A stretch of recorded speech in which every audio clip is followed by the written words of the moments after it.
Right, shall we make a start? Let's. Welcome everybody. I will try and speak, introduce and admit at the same time, which could be beyond me, but we'll give it a go.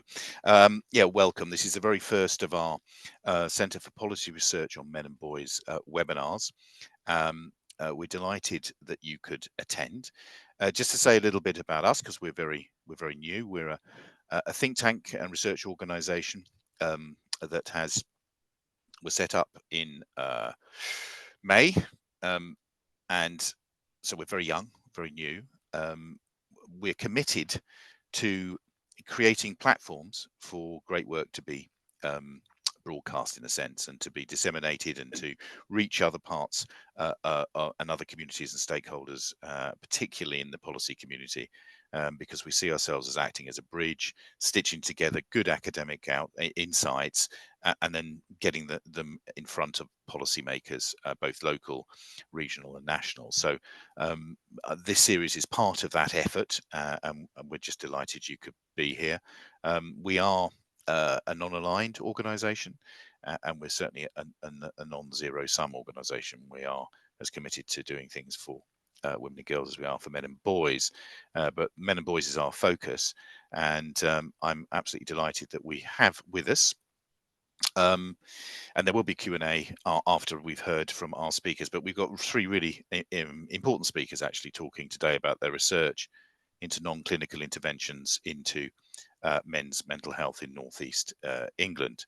And I'll just admit someone into the room before I carry on. Our three speakers are James Fildes, who's the founder and managing director of Space Northeast. It's an award-winning organisation that's been redefining men's mental health support in that area of the country. He's also the host of the Space to Think podcast, which is very good if you haven't listened to it, and a driving force in reshaping how mental health is understood, discussed and treated. Our next contributor, who'll be doing, I think, much of the presenting, is Dr. Dimitrios Panayotopoulos-Tsiros. Dimitrios is Research Associate at the Bartlett School of Planning at University College London and affiliated researcher at the Bennett Institute for Public Policy, which I think is attached to Cambridge University.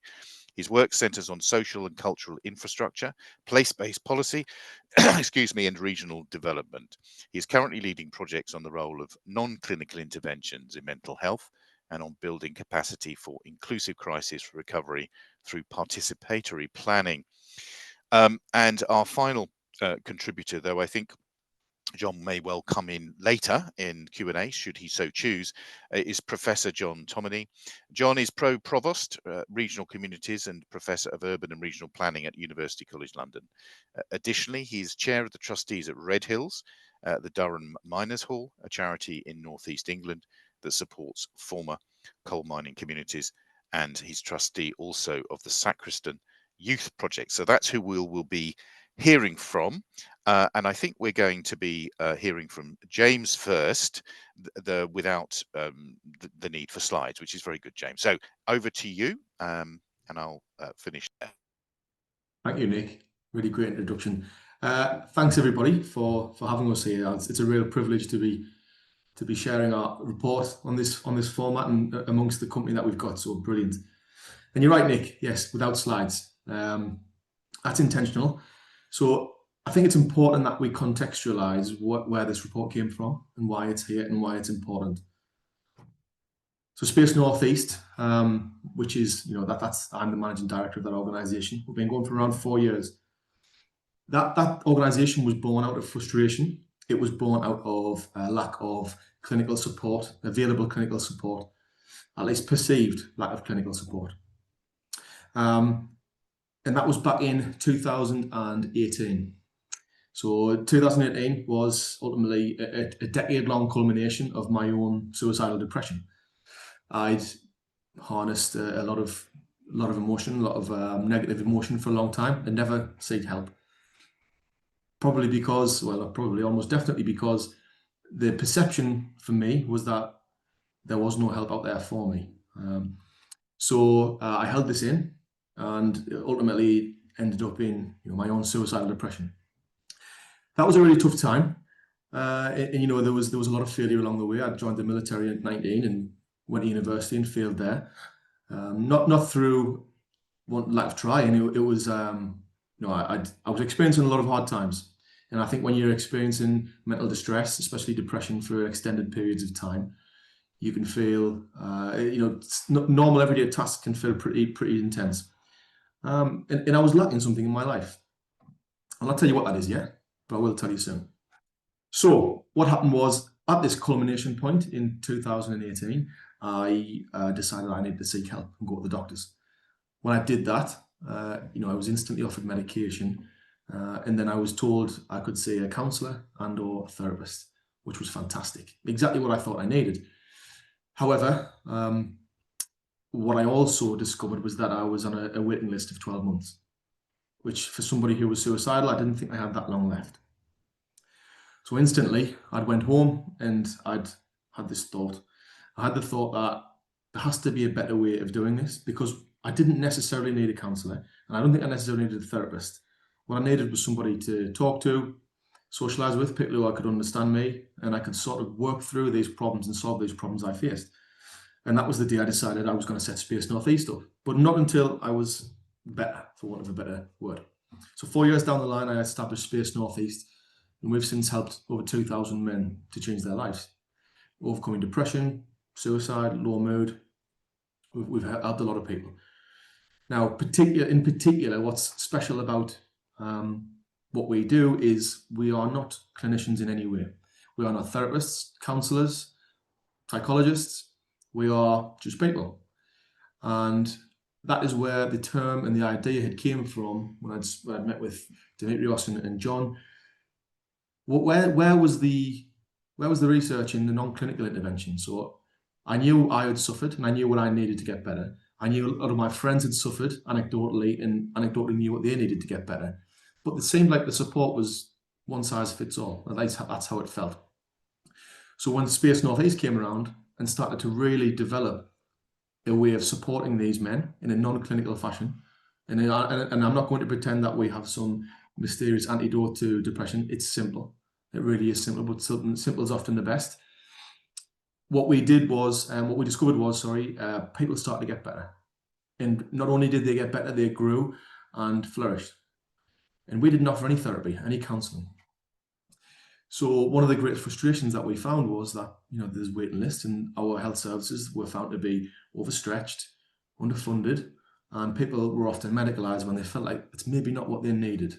They didn't necessarily need antidepressants. It was tackling their symptoms and not necessarily the cause of the problem. Where we were, because we listened and we talked, and it was regular, continuous, consistent support every week amongst people who sound like them, look like them, in the places they live. And so when I approached John a year ago now and said, I think we should do some research in this, or I'd like to do some research in this, it felt a natural fit that the impact of community-led non-clinical interventions had a lot of legs, because from my own desktop research, there wasn't an awful lot out there. So it seemed like there was a bit of a chasm here. There was an obvious problem that needed to be solved, and we seemed to be presenting a solution in conjunction with clinical pathways, not instead of. And that's the really important point to note here. What we are doing is something that will support clinical pathways, not to replace. That's never, ever the aim. Where if I use an example, somebody attends the doctors, typically they'd be offered antidepressants and put on a waiting list for 12 months. Now with an organisation like ours, they can receive 250 to 300 sessions in that space every week for absolutely free with no waiting list. Now, that makes a huge difference, and I've seen it time and time again with thousands of men. So there's something to be said here. And I think that's probably the context I can provide. And I think Dimitrios, now taking that into account what I've just said, I think Dimitrios is the man to talk about this report, which has been fantastically put together by Dimitrios and John, myself and Siobhan. So Dimitrios, I'll leave that with you. Over to you, Dimitrios. Thank you, James. Thank you, Nick. And just to echo that, it really is a privilege to present this today. So thank you very much. And just let me share my screen. There we go. So you should be able to see this now. Yeah, perfect. So just wanted to start by saying that, the context that James just gave, I think is extremely important to understand the premise of this work. Unfortunately, this is not an isolated experience of people living in Sunderland or in the Northeast for that matter. I'll get to that, but it's also important to understand that there's a landscape of sort of regional and demographic health inequalities in the country. Most of the data that I will show you today is coming from ONS, and so it covers England and Wales. And so the first graph that you see on the left really just confirms that there is a growing public health crisis in the UK linked to kind of the growing rates of suicide. So that graph shows the rate of suicide per 100,000 people in England and Wales for men and for women.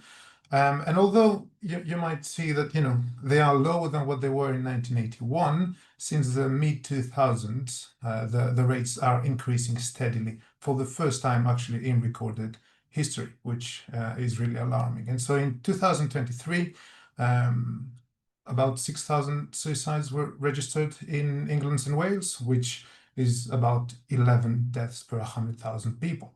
And so that's an increase from 2021 and the highest rate as well since 1999.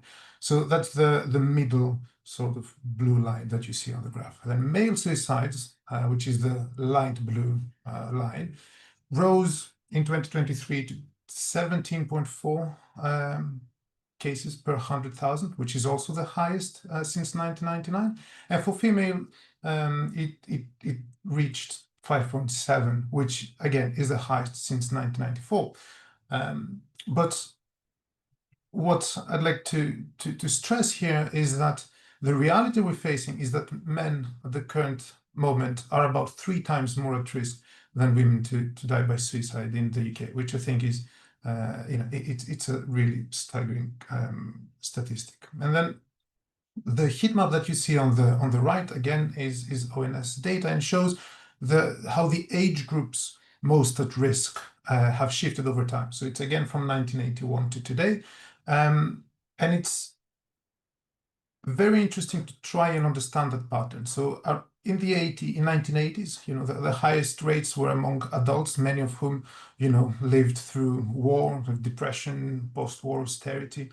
By the 1990s and the early 2000s, that peak had moved towards the people aged 30 to 45, I think reflecting on the impact of the industrialization and so on. And then today, the highest rates are between 40 to 60, and that's we assume we can explain this by saying that it's a generation that currently faces kind of the pressures of midlife crisis, the fallout of the 2008 financial crisis, ongoing cost of living sort of pressures. Maybe is also very much affected by geopolitical uncertainty, but also has a reduced spectrum of life choices at that moment in time.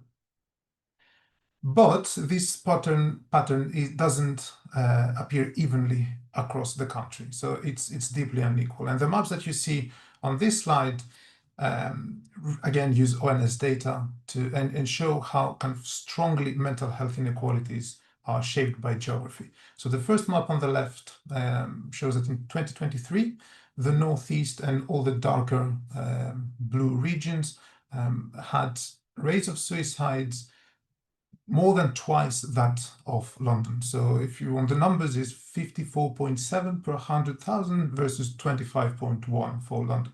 So just by living in the Northeast and these darker blue regions, people are themselves at risk, at a higher risk factor just by living in those parts of the country. The second map in the middle shows sort of the broader trend of rising rates. Unfortunately, most local authorities are in red, which means that they're facing a rise in suicide occurrences. And also they very much overlap to the areas already with the highest rates. And finally, the purple map shows life expectancy by local authority. And here again, the pattern is stark. I think there is this clear north-south divide, so you could literally just draw a line. And I find this particularly shocking because on average, you can expect to live 10 years less if you live in the north than if you live in the south. So with all that sort of wider context, we wanted to also understand, what's driving this. Why are men in the Northeast more likely to die by suicide than anywhere else in the country? And the truth is, we cannot necessarily know for sure, but a big part of the answer lies in the industrialization and the decisions that have been taken since then. So the industrialization did hollow out kind of regional economies, displaced workforces, but it also, and importantly, stripped away the infrastructure that held communities together. And for many men, the loss of that stable work, but also the status as providers, perhaps, meant that it was much more than just losing a job. Right? It was about losing purpose, losing respect, and as well as identity.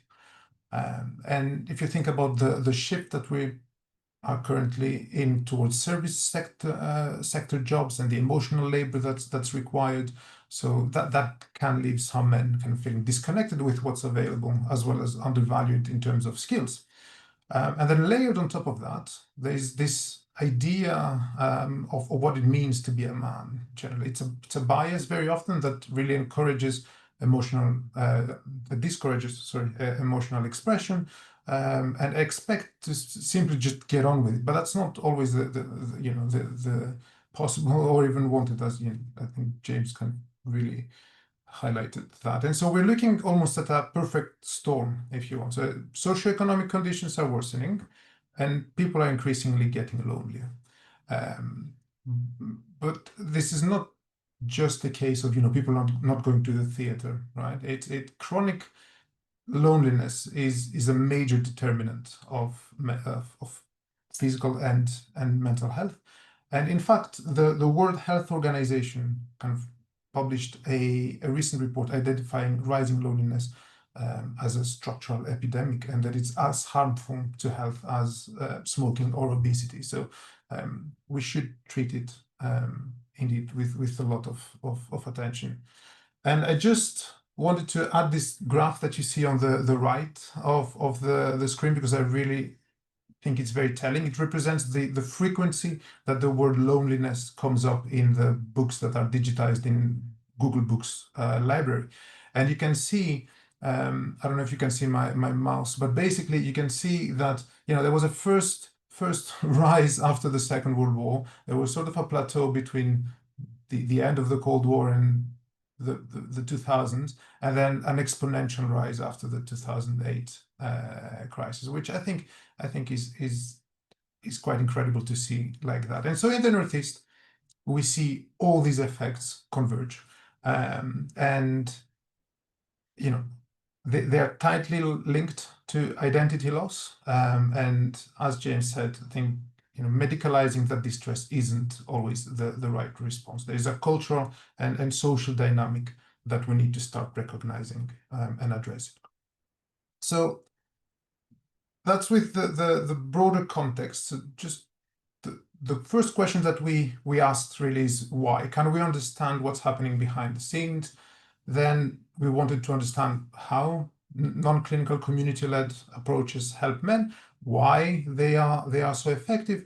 And also the key aspect here is we wanted to think about what counts as effectiveness, like for whom, because they're very difficult things to assess, and we don't have the tools to really measure them. So how could we get to the bottom line of, yes, it is effective, but how can we actually see that effectiveness in research?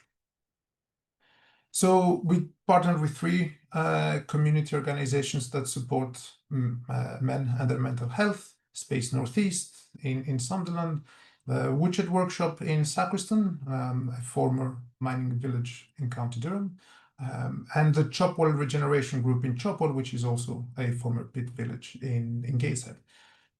There's a lot more detail about the work that these organizations do in the report, and I really encourage you to have a look. I won't go into detail today just to keep the time, but what really sets these organizations together is that they support men in ways that make sense locally. in ways that resonate with the cultural and social environment. And they all offer a variety of activities or interventions, very different sometimes. So Space Northeast, James, there are you could go on walks on Saturdays. There are yoga classes. There are boxing classes. The woodshed, it's woodworking and making pies. And in Chopwell as well, again, it's pies, but also volunteering in the cafe and repairing things in what they call the repair shop. And so we wanted to engage with all of that. From the very beginning, it was very important for us to build a mutual relationship with the partners and also the people that attend. So rather than just observing, we wanted to work with them and to engage really with the organizations, but also with the participants and their activities. So we spent several days with each group, kind of taking part in their routines and kind of conducting interviews, focus groups, and so on. And so because we wanted to build a grounded understanding, really, of how they actually work.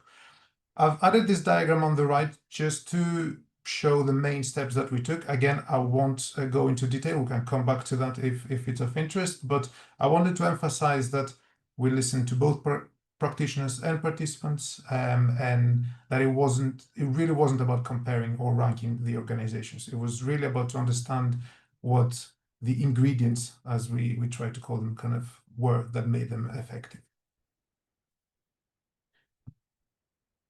And so what we found pointed in the end towards a set of ingredients rather than a simple method or procedure. So James said that it's very simple sometimes. Indeed it is, but it's also extremely complex to get there. But there was a clear pattern across all organizations. So activity always came first, and talking was optional, right? So all activities centered around shared routines. So, for example, the pies or woodwork or walks or talking in a group, they created low pressure opportunities for connection. They built trust not through therapy, all right, but by being together, side by side work, and just being amongst people who understand each other. So it really became clear that there's a combination of things that we boiled down to: purpose, familiarity, mutual respect and trust, ownership, and consistency. And I'll get to those in a bit. So the most striking thing also was that men never really described these as interventions. They talked about places they go, or the people they trust, or the things that they do, and the fact that they came for the activity, but what kept them there was the comfort of being there. The crack, as I learned, is in the Northeast. And the sense that nobody was there to diagnose or fix, because there wasn't anything necessarily wrong and to fix. It was just the need to just be there. So let me unpack in the time that I have left, these ingredients and what they look in practice. So the next slides have some quotes, and I will also talk through the ingredients themselves. And again, we can come back to those quotes because some of them are, all of them are really, really powerful. But I'll reiterate that across organizations, the purpose was that first came the activity and then everything else. It was routines. It was what one participant said was the right space at the right time. Men who would never open up, in a pub or with the closest friends or relatives, they find it easier just because they weren't asked to do so directly. And so there was a relief in that. There was the kind of working, hands-on, kind of somehow the pressure lifts, and that was a light bulb moment for me, because the issue, it meant basically that the issue was not an unwillingness to speak. It's not that men don't talk, but a lack of spaces in which doing so feels acceptable, feels safe, and culturally resonant. And in that case, the message was very clear. It's not that men don't talk. It's that they need a setting that feels purposeful and free of judgment. And the spaces that we worked with kind of really offered that.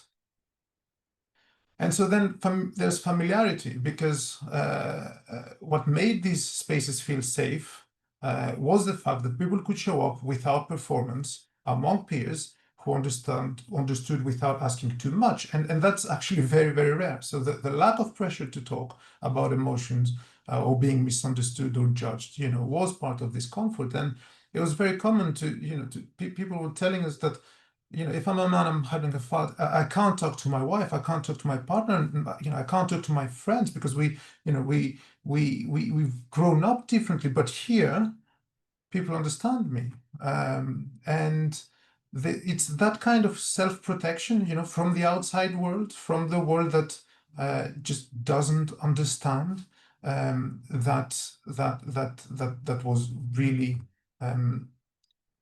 valued there. It was not necessary to be protective in the workshop or on a walk or while baking a pie. So there's this point of shared culture which plays a structural part of it. And it's not part of the report actually, but there's one anecdote that I wanted to share with you. When I was in Sunderland during the focus groups, at the end of the chat that we had, one of the participants told me, I don't normally speak like this. It kind of took me by surprise. I'm like, what do you mean? How do you mean? And he replied to me laughing that, well, if I were to talk as I normally talk amongst ourselves, you just wouldn't understand a word of what I'm saying. And he was referring to the idiom, the way the way that this he would speak, the connection that he had with other people, and it really. It was another light bulb moment, if you want. He basically had told me, I speak with these guys because they understand me at a level much, much deeper than just words. I'm not just talking with these guys. Like we are sharing something much more important. And this connection, if you want, creates a deep feeling of mutual respect and trust. And over time, that trust becomes that support.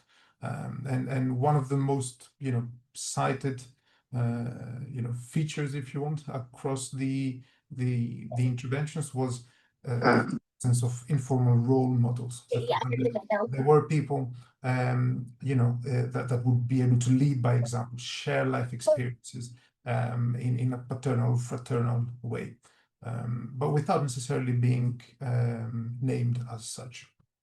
So, across all these themes, there's really one element that stood out, that was ownership. The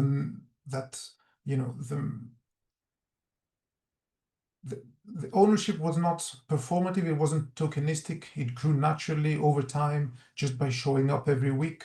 And that meant various things. It meant, deciding the next week's pie filling, kind of cleaning up after, or, kind of showing a new participant how things work. But over time, those small acts did add up and to something much, much bigger.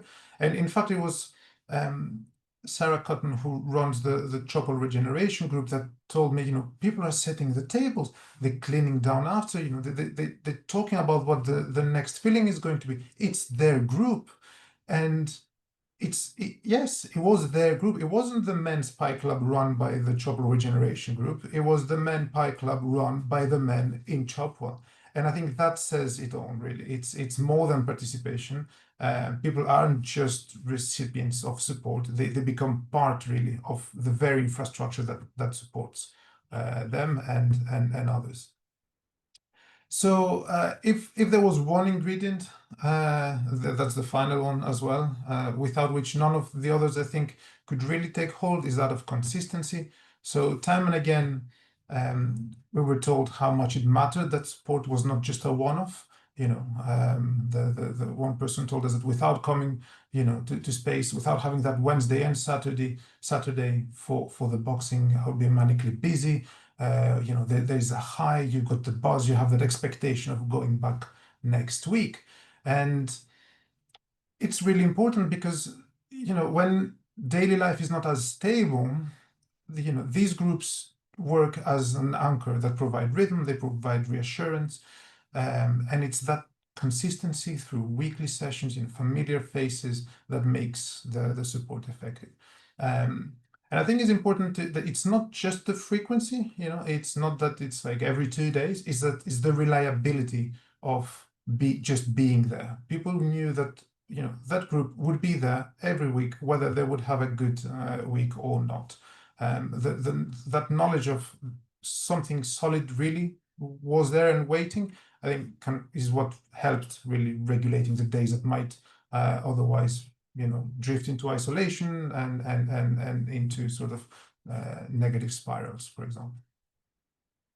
So I'm coming towards the end, but I want to come back to what I mentioned earlier, that it's not a single model. What we found is more a set of conditions. People keep coming back because they felt seen, they felt heard, they felt understood. Just walking out of the door sometimes is a huge step, but being able to return with ease is what was very, very important. And clinical settings often tend to or struggle to offer that. There is a certain pressure to fill the paperwork or go to every session. And then it's also very important to say that the success of these groups really relies on people rather than systems. The trust, the humor, the emotional intelligence of the leads, I think it was clearly very, very important. And again, that local culture, the understanding of unspoken social code. And so I think it does point to something bigger. So what James alluded at the very beginning is that we can start thinking differently about what it means to support, what support is, that it can be built around community capabilities and rather than just the institutional existing sort of either bureaucracy or convenience. And I'll also reiterate that, yes, these initiatives don't replace clinical care. They never said they were attempting to, but they do fill the space in between. So if we didn't find a clash, right, between clinical and non-clinical support. In fact, many men do attend both. It was more of a mismatch, between people actually needing, between what people actually needed and what the formal systems could offer. And so across the UK, it's true, there is a growing interest in community mental health, sort of through things like social prescribing, and that was always very welcomed by everyone that was involved in this. But it's also true that community-led non-clinical interventions are not treated as a core part of the support yet. There is uncertainty around funding, kind of short-term commissioning, the narrow evaluation models that would come if you were to become part of a more structured part of the NHS, for example. But the irony is really that what makes these spaces effective is exactly what's hard to measure. So we need to find a way to round that square. I think we need to get to a place where we can be more clear about the value in this system. And we also found that the top-down solutions sometimes they do miss the point. It's in places where trust in institutions is very low, as well as social codes are very local. Mentoring sometimes feels out of step. But what's needed is positive role models, as I said, that emerge naturally, rebuilding these types of environments.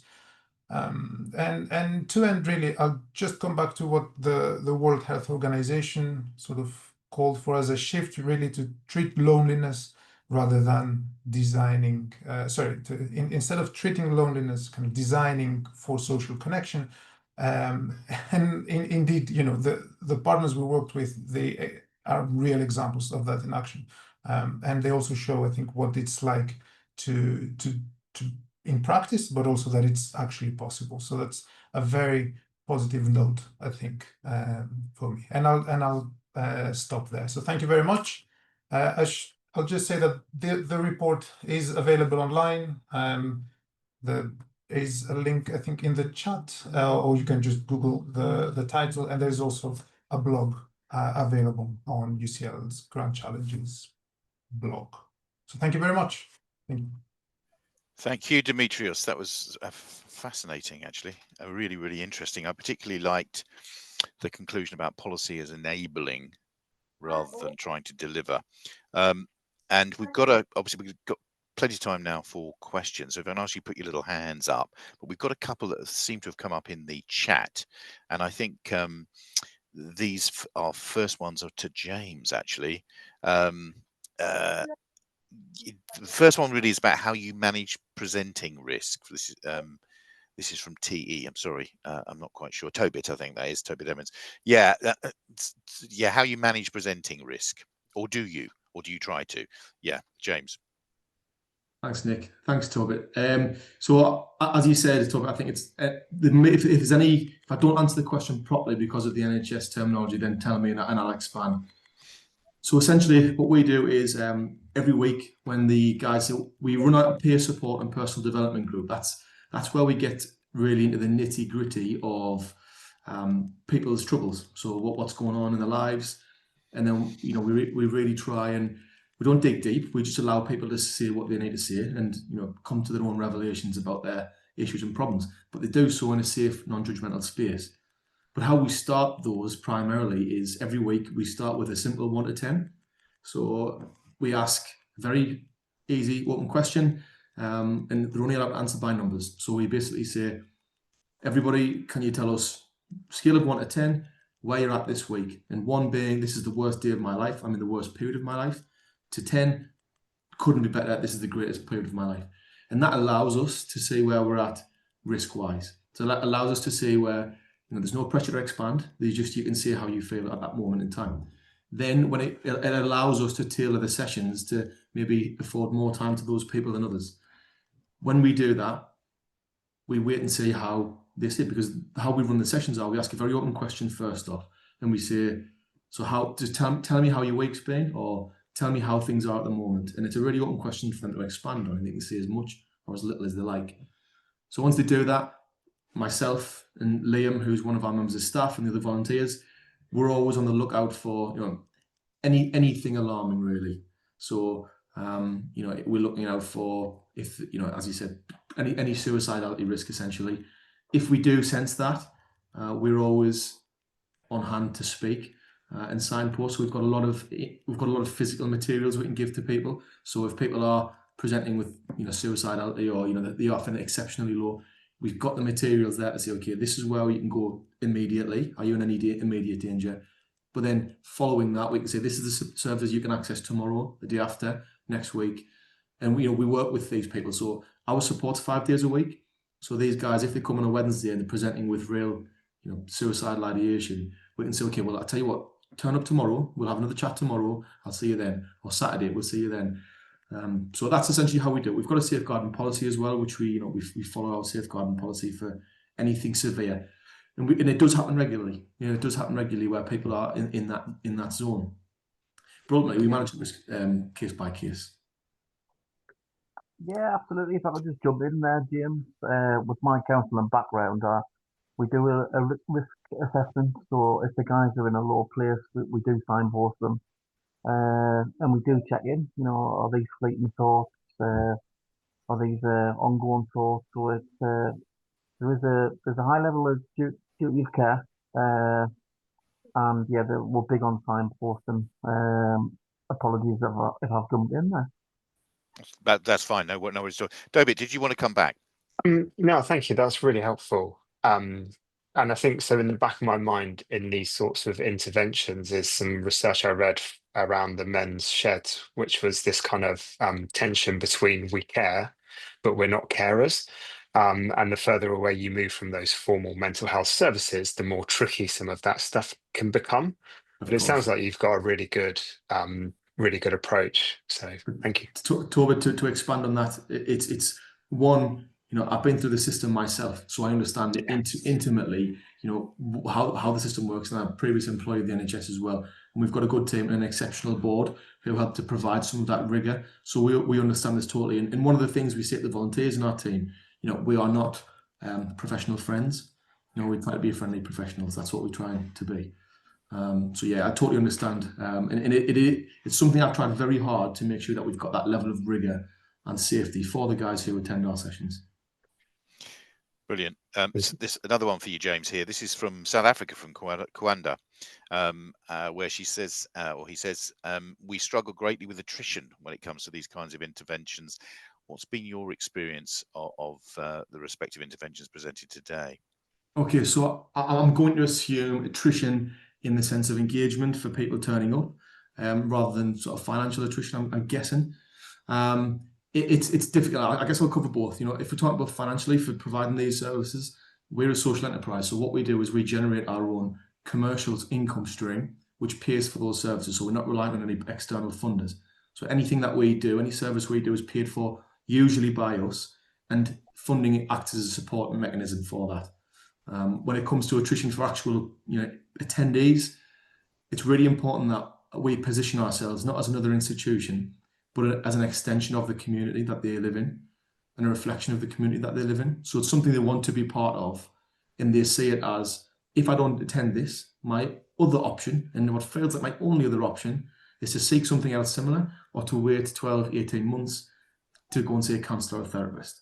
And usually that choice is an easy choice to make, from what we've heard from the guys that we help. I hope that answered your question. I tried to cover both bases there. Sorry, Kwanda? can I just ask a follow-up quickly, James? Of course you can. Yeah. Yes. So how do the men find out about this work? I'm assuming you don't advertise, so how do you attract them? We do advertise.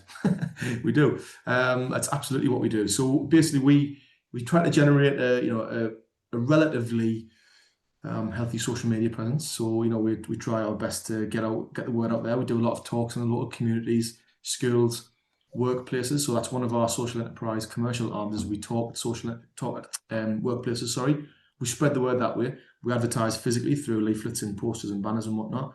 We invest in digital marketing and social media advertisement. So we really try and create, position ourselves at the centre of the community.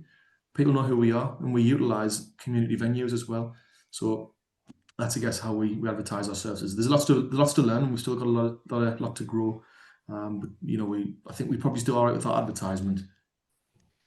Thanks, James. I see we've got Susie Bennett here. Hi, Susie. I wanted to bring you in and just get your reflections on what Dimitrios was presenting. I mean, first of all, thank you for a brilliant piece of work. I think it's so important. Thank you to James. I think what you built is absolutely beautiful, and you are a very special human being. So I work in male suicide research, and I hear all of the time, up and down the United Kingdom, so much positive feedback from men about the power and importance of these community interventions. They're absolutely vital. They're keeping so many men afloat and alive. But there's so much pressure on the people leading these organisations. I went to see Sean's Place in Liverpool, which is run by this beautiful human being called Debbie, who lost her brother to suicide. She's now developed a community intervention that I think there's something like 2,000 men that are now in the embrace of this intervention. It's absolutely beautiful what's happening there, but she's got to raise £500,000 every year to keep it running. So my question is kind of like, on a policy level, what do we do now to start holding the government to account and getting the money for these interventions that, like I said, they're saving so many men's lives, and by consequence their families and everything else? That's the key question I had in my mind. Dimitrios and John, I don't know if you want to come in on this one. What would be your message to government in terms of the 2 or 3 things that you think they could and should be doing, given what we've heard today, that will help turbocharge these sorts of initiatives that are clearly delivering for their local communities? But I really take the point that you made, that policy's got to be about enabling rather than top-down telling. So what are the things you would advocate? I can bash at that one, Nick. Great. I would say that the way we've put it to the NHS in a region like the North East is that it spends about £10 billion a year in the region providing health services. So for those who are not in the UK, we have a public health system, the National Health Service, which is universally available, free at the point of delivery. It's under tremendous strain at the moment. But there are great pressures in this system to force people down this medicalisation route that James talked about earlier on. What we're suggesting, and we have suggested, I was involved in doing a review for the Regional Health Authority a little while ago. What we suggested in that was that they should take just a small part of that £10 billion and invest it in the best of the projects that are around, projects like the one that James has described, and give them what they principally need, which is assurances about their finances going forward. So many of the organisations that are involved, not just in this particular area of men's mental health, but in third sector provision of all kinds of services in communities, is that they're living, and I think this is implicit in Susie's question, they're living from one grant funding to the next. And this is unsustainable. And this is what leads to the burnout of leaders. This is what defeats fantastic projects in the long run. And so this is the key message that we're trying to deliver to policymakers based on a raft of research that we've done across a range of different topics now. And in theory, the UK government has said that it wants to move from a hospital-based to a community-based approach to health and a sort of more preventative approach. And what we're trying to demonstrate is that the kind of work that's going on in Space Northeast gives them part of an answer to the challenge that they've set themselves. But they're going to have to take some risks, be bold, make some experiments, accept that in one or two cases things might not work out exactly how they'd like.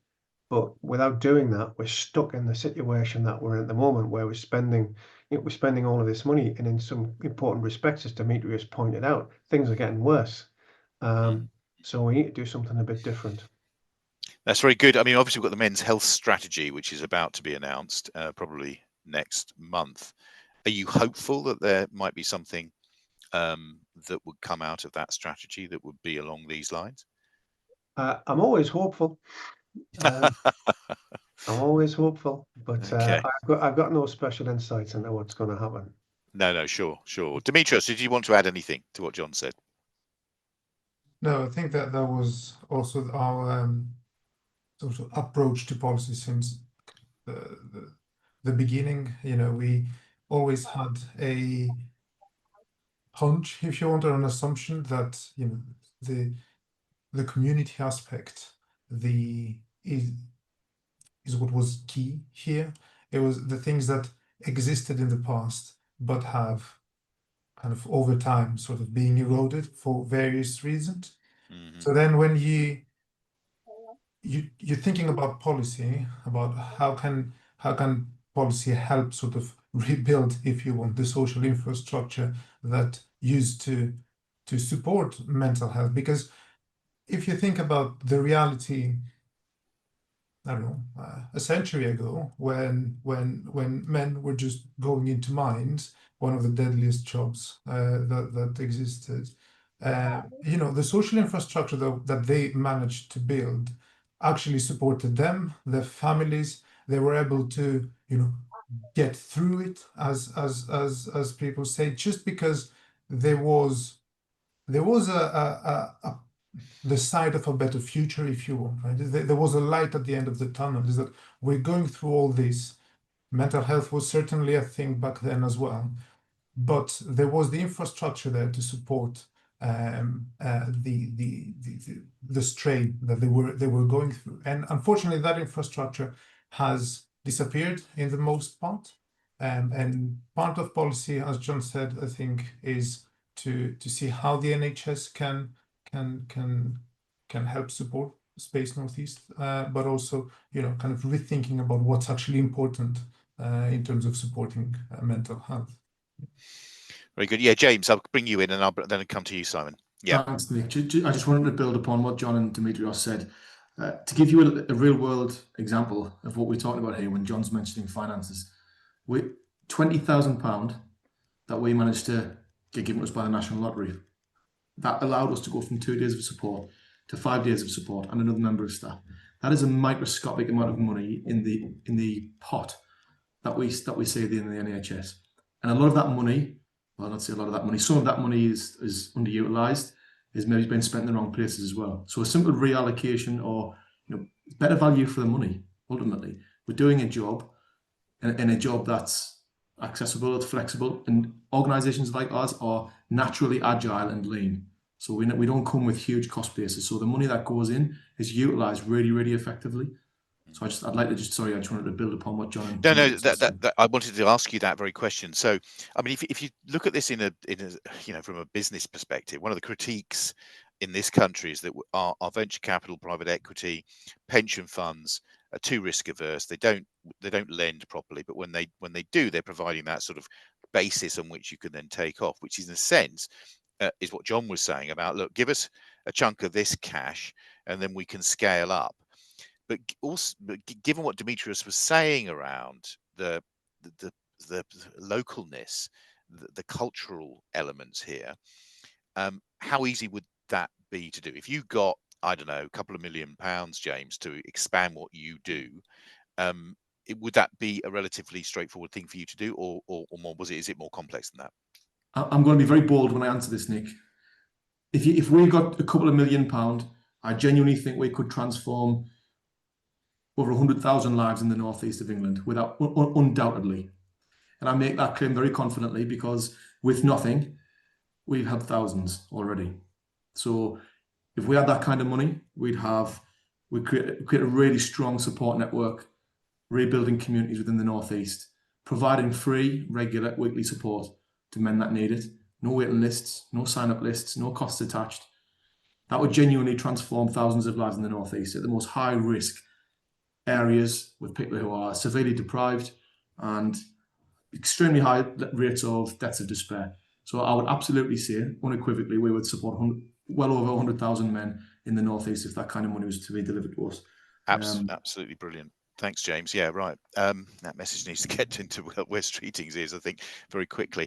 Simon, you had your hand up and been very patient. Yeah, if I could just ask John, really, isn't the problem that the reason that the sort of funding that you're talking about will not be forthcoming, specifically because people like James are doing what they're doing and therefore saving the NHS from having to do that? Do you see what I mean? Aren't they providing that kind of stopgap that allows the authorities to get away with not doing it? Well, you could look at it that way, or as James points out, you could look at it that they could do a lot more with a bit more money. There's always two ways of looking at these things. The danger of scaling up is that I suppose is that the effectiveness of these organisations is as James pointed out, they're light, they're agile, they're lean, they're community. And once you start to scale up, the danger is that you become embroiled in the bureaucracies, which are actually a constraint on that model. And I think that's something that you'd have to think through. And that's why I say, the government have to take some risks.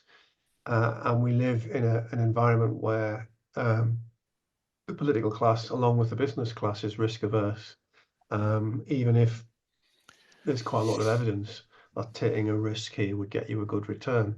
So this is something, I think we've particularly what Dimitrios and James have set out today is a model and evidence that it works, but no one's pretending that it will be an easy job to get the system to respond to these, to the challenges that we're putting forward here. It'll be very, very difficult, we're working on we're working on the elevator pitch to West Streeting, so if we get the 10 minutes, we'll tell them, boom, boom, boom, this is what you need to do. Whereas, you know, whether we ever get that opportunity, I don't know. But at the same time, you know, I think we're working hard on developing the arguments in the most rigorous way that we can. Yeah, well, I think we'll do all we can to help with getting that 10 minutes. We've got time for one more, I think, question from anyone or observation. I don't know if we've got anything in the link. Any questions here? There's a question from Sehar. How do men describe changes in self-esteem and purpose during transition of mental health? And can we think of a purpose for them to look forward to and have self-esteem? So I think that's a process. Susie, you replied, this is critical, how to support some men to rebuild a tolerable self-esteem. James, did you want to talk about that? I mean, you mentioned it, Dimitrios, in what you presented. But James, can you give us an example of how that might work, or how that does work in your experience? Really good question, and it's a really hard one to answer. Self-esteem is so deeply tied to the issues that we're talking about here. And I think, without trying to be too controversial when I say this, I think if we look at some of the guys who access our support, almost all of which are on waiting lists for psychological wellbeing services. The controversial thing I will say, I'm not sure all of those people need to be on that waiting list, but at the moment, that's the only pathway available. So when we look at self-esteem, you know, socializing in a supportive, safe, non-judgmental environment does wonders for the self-esteem, because all of a sudden you may have spent your life being an outcast, and all of a sudden you're part of a community, you're part of a tribe, you're part of a group of people who accept you for who you are, and your troubles are shared. You know, that is family, that is community, that is everything that we have built ourselves on as a civilization. So if we look at self-esteem, the transformation presents itself in the forms of, usually, and this is celebrated and it's amazing to see, in humour. We quite often see people who come are usually quite devoid of humour in the most, I guess in the most blunt way I can say, like, sometimes devoid of humour. But what we see is, when these people develop and grow, you start to see these chinks in the armour, and through that chink you see, you know, these beautiful beams of light coming through in the form of laughing, carrying on, socialising. You see, you know, the stature change, their voice change, the body language shift. You know, it really, really is transformative, and I don't use that word lightly. These people are transformed. So yeah, I think that's probably the best way I can answer that. I know it's a pretty complicated question. We don't have a lot of time. Hopefully I've sort of contextualized that enough for you. That's brilliant, James. Thank you. Well, look, our time is up. Thank you all for coming. Huge thanks to Dimitrios, to James, to John. Very, very important research. We will, as they say, be in touch, because we think we can do a lot more in partnership with you. And so we'll let everyone know. The slides will be available, I think, soon, next week, probably. So we'll make sure you get them all, and stay in touch.